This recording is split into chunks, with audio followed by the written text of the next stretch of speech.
In the United States, more than 70 million people have a criminal conviction or arrest on their record.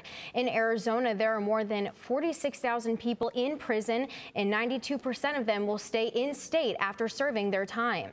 This population faces many employment barriers upon release.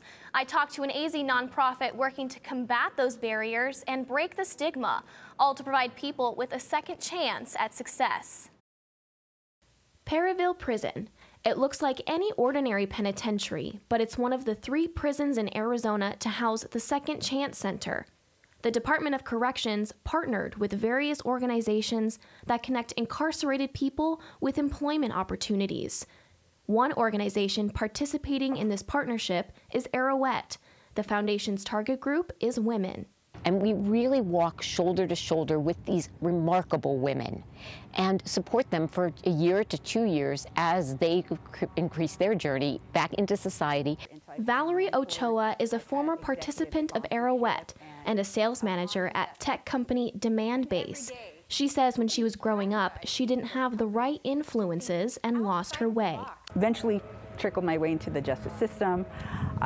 From there, several different times in and out of the system. John Shellman shares a similar story.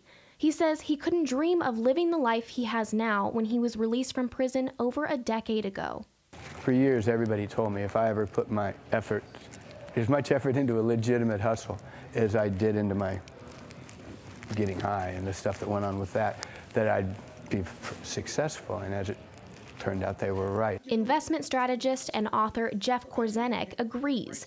He says many businesses are missing out on opportunities by not hiring people with criminal records. He understands the hesitancy, but says the decision should be made for the goal of mutual success, not just a quick buck. If your sole reason for hiring from this population is I want cheap labor, if you don't look for talent, you won't find it.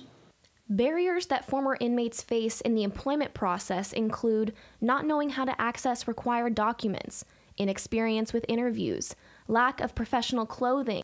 Many are barred from positions from the get-go by simply checking yes for the criminal records section on applications. Arrowette provides participants with hygiene starter kits, financial education, and even laptops, so they're prepared to enter the workforce.